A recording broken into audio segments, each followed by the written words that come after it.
Salut les filles et les garçons, c'est Jess, j'espère que vous allez bien.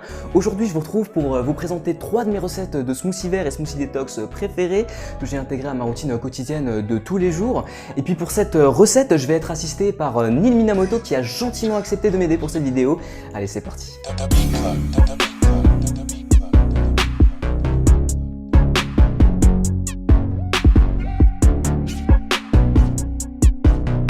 Yo tout le monde, c'est Neil, merci beaucoup à Jess de m'inviter dans cette vidéo, c'est très gentil de sa part. Et comme elle l'a dit, aujourd'hui on va voir 3 recettes de smoothies qui sont absolument parfaits pour le petit-déj avec le porridge ou en collation. Pour tous les smoothies, on aura besoin d'un blender.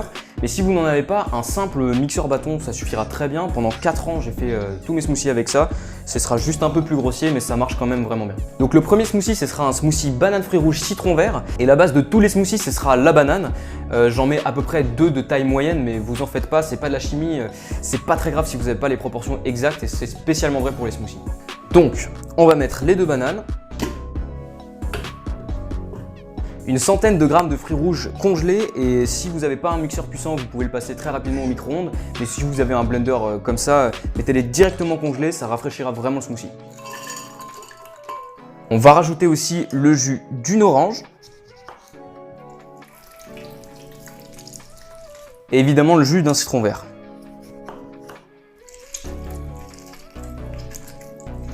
On va rajouter aussi un bon centimètre de gingembre. Et puis un petit peu d'eau pour pas que ça soit de la mélasse.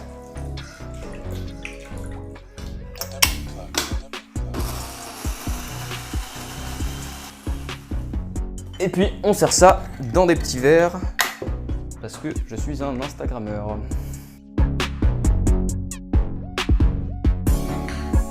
Le deuxième smoothie, c'est un smoothie qui peut paraître un petit peu particulier, mais c'est mon préféré des 3, de loin. Il m'a grandement été inspiré par la chaîne Simnet Nutrition, pour ceux qui connaissent, je mettrai un lien dans la description pour lui rendre hommage. Et il s'agit d'un smoothie banane, épinard, curcuma. Alors je sais que ça peut paraître bizarre, mais ça l'est vraiment pas, ça va pas vraiment apporter un goût d'épinard, mais plus une grande fraîcheur au smoothie, et c'est pour ça que vous allez vouloir en mettre dans tous vos smoothies après ça. On va mettre nos 2 petites bananes.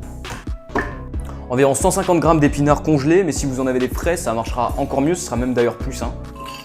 On va rajouter entre 1,5 cm et 1 cm de curcuma frais en fonction de vos goûts. 1 cm de gingembre. Un petit peu de poivre noir, ça va permettre aux épices et notamment au curcuma de décupler ses effets.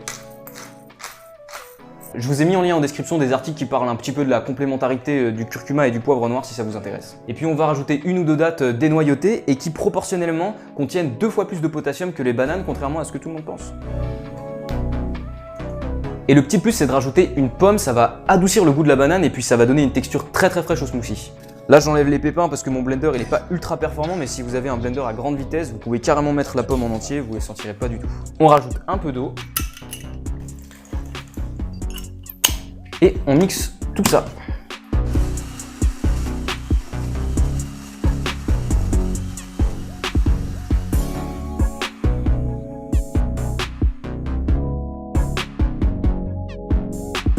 Le troisième smoothie, ça va être un smoothie un petit peu tropical. On va mettre la moitié d'un ananas, nos 2 petites bananes fétiches et puis la moitié d'une mangue. Donc pour préparer un ananas, c'est tout simple. On va le peler à vif avec notre couteau.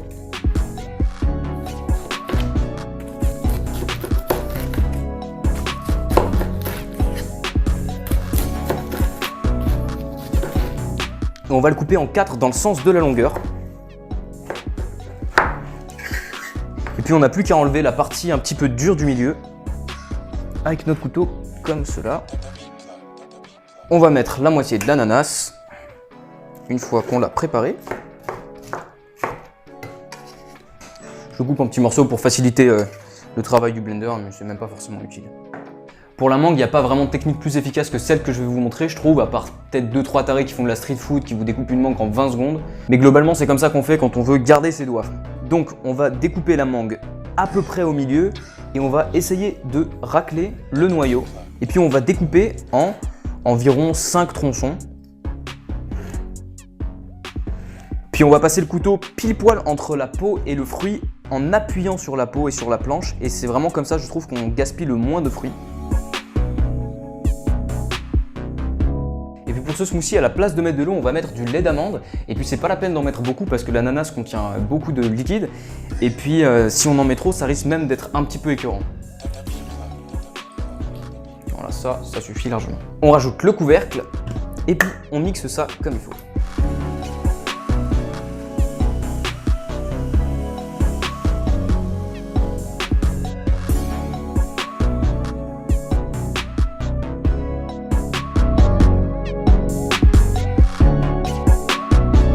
Voilà, c'est tout pour aujourd'hui. J'espère que cette vidéo, si tu veux, je vais reprendre à partir de là. Donc j'espère que cette vidéo vous a plu. Si c'est le cas, n'hésitez pas à vous abonner, à cliquer sur la petite cloche, à lâcher un gros pouce bleu et évidemment à partager la vidéo. C'est gratuit et ça fait toujours plaisir. Et puis dans la prochaine vidéo, je ferai un What's in my bag pour vous montrer What's in my bag. Et puis en attendant, j'espère que vous vous porterez bien. Moi, je vous fais des gros bisous. Salut, salut!